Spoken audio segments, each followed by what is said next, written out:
اعوذ باللہ من الشیطان الرجیم بسم اللہ الرحمن الرحیم واذکروا نعمت اللہ علیکم ومیثاقہ الذی واثقکم بہ۔ اب دیکھیے ایک میثاق وہ تھا کہ جو بنی اسرائیل سے لیا گیا، اب یہ میثاق اہل ایمان سے ہو رہا ہے۔ یہ سورت شروع ہوئی ہے یا ایھا الذین آمنوا سے، اور یاد رکھنا اپنے اس میثاق کو، اپنی اس نعمت کو جو تم پر ہوئی ہے اللہ کی طرف سے، اور وہ میثاق جو اس نے تم سے باندھ لیا ہے، جس میں اس نے تمہیں باندھ لیا ہے، واثقکم بہ اذ قلتم سمعنا واطعنا، جب تم نے کہا سمعنا واطعنا۔ سورہ بقرہ کی آخری آیت کہاں ختم ہوئی تھی؟ سمعنا واطعنا، آخری سے پہلی غفرانک ربنا والیک المصیر۔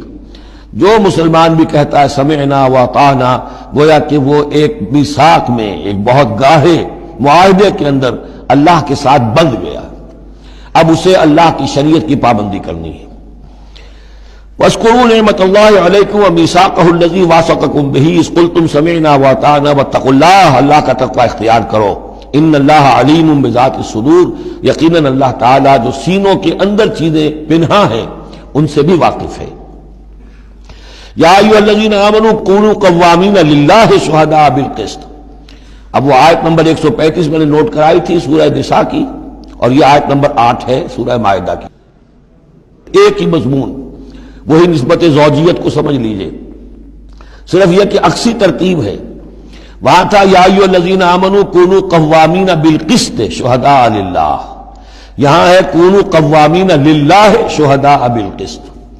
ایک حقیقت تو میں نے اس وقت بیان کر دی تھی کہ گویا کہ معلوم ہوا کہ اللہ اور قسط مترادف ہے۔ اللہ کے لیے کھڑے ہو جاؤ، قسط کے لیے کھڑے ہو جاؤ، اللہ کے گواہ بن جاؤ، قسط کے گواہ بن جاؤ، تو گویا کہ اللہ اور قسط یہ مترادف ہے۔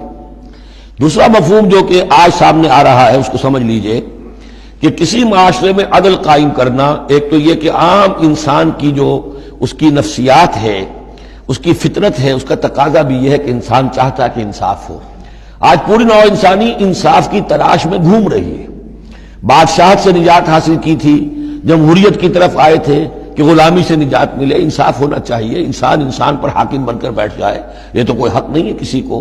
لیکن یہ کہ اس کا نتیجہ کیا ہوا کہ کیپٹلزم کی لعنت میں گرفتار ہو گئے، سرمایہ داروں کی جو ہے وہ ایک ڈکٹیٹریٹ اور آمریت قائم ہو گئی۔ اس سے نجات پانے کے لیے کمیونزم کے پاس گئے، وہ پھر ایک پارٹی ڈکٹیٹرشپ قائم ہو گئی، ایک سے ایک رست از یک بنتا افتاد در بندے دیگر، ایک قید سے نجات نہیں پائی کہ دوسری قید کے اندر پھر پھنس گئے۔ اب انسان کدھر جائے گا؟ لیکن یہ کہ فطرت کے اندر ہے کہ عدل اور انصاف انسان چاہتا ہے۔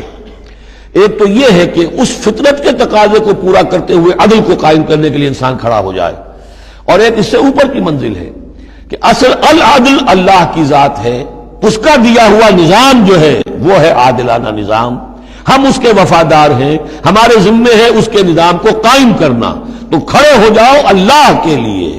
یا ایھا الذین آمنوا کونوا قوامین للہ شہداء بالقسط۔ یہاں پر یہ اوپر کی منزل ہے جو بیان ہو رہی ہے کہ اصل میں یہ صرف فطرت انسانی کے تقاضے کے طور پر نہیں، تمہاری عبدیت کا تقاضا ہے، تمہارا اللہ کے ساتھ وفاداری کا جو رشتہ ہے اس کا تقاضا ہے کہ پوری قوت کے ساتھ with all the emphasis at your command، جو بھی تمہارے پاس ذرائع ہیں، وسائل ہیں، ان سب کو لے کر، جو بھی آپ کے پاس قوت ہے اس سب کو جمع کر کے، اور آپ کھڑے ہو جائیں اللہ کے لیے۔ کھڑے ہو جائیں اللہ کے لیے چمانی دارن، اللہ کے لیے کھڑے ہونا یعنی اس کے دین کے گواہ بن کر کھڑے ہو جانا، اور اس کا دین جو ہے العدل ہے، انصاف ہے، قسط ہے، تو اس انصاف اور قسط کو قائم کرنا۔ یا ایھا الذین آمنوا کونوا قوامین للہ شہداء بالقسط۔ اب دیکھیے وہاں کیا تھا، وَلَوْ عَلَىٰ أَنفُسِكُمْ أَوِ الْوَالِدَيْنِ وَالْأَقْرَبِينَ۔ انصاف سے روکنے والی چیز ہوتی ہے کوئی محبت۔ اب میں اپنے خلاف کیسے فتویٰ دے دوں، اپنے والدین کے خلاف کیسے فیصلہ دے دوں، اپنے رشتہ داروں کے خلاف کیسے فیصلہ دے دوں؟ وہاں فرمایا اس کی کاٹ کر دی، وَلَوْ عَلَىٰ أَنفُسِكُمْ أَوِ الْوَالِدَيْنِ وَالْأَقْرَبِينَ۔ حق بات ہے، انصاف کی بات ہے، خواہ تمہارے خلاف جا رہی ہو، تمہارے والدین کے خلاف جا رہی ہو، تمہارے رشتہ داروں کے خلاف جا رہی ہو، حق کہنا ہے۔ دوسری چیز کیا ہوتی ہے، کسی کی دشمنی کی وجہ سے آپ حق نہیں کہتے۔ بات تو حق ہے اسی کی، لیکن یہ تو دشمن ہے، میں اس کے حق میں کیسے فتویٰ دوں؟ اس سے یہاں روک دیا گیا۔ تو یہ وہ ریسیپروکل نسبتیں ہیں قرآن مجید کی صورتوں کے اندر، ایک ہی مضمون ہے، اس کے اندر عکسی ترتیب اور ریسیپروکل ترتیب۔ ولا یجرمنکم شنآن قوم علی الا تعدلوا، دیکھو کسی قوم کی دشمنی تمہیں اس بات پر آمادہ نہ کر دے کہ تم عدل سے منحرف ہو جاؤ. اعدلوا، عدل سے کام لو، انصاف کرو. هو اقرب للتقوی، یہی بہتر ہے اور قریب تر ہے تقوی کے. واتقوا اللہ ان اللہ خبیر بما تعملون، اور اللہ کا تقوی اختیار کرو اور جو کچھ تم کر رہے ہو اللہ اس سے باخبر ہے. اب اس میں ظاہر بات ہے بار بار میں نہیں کہہ سکتا یہ جو بار بار آتا اللہ دیکھ رہا ہے اللہ باخبر ہے، کیا مانی؟ ہر ایک کا حساب تم سے لے گا، ہر ایک کی جواب دہی تمہیں کرنی پڑے گی.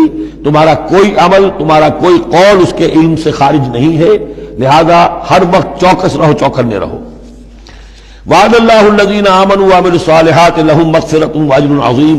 ہاں اللہ تعالیٰ کا وعدہ ہے ان لوگوں سے جو ایمان لائیں اور نیک عمل کریں کہ ان کے لیے مغفرت بھی ہے، اجر عظیم بھی ہے.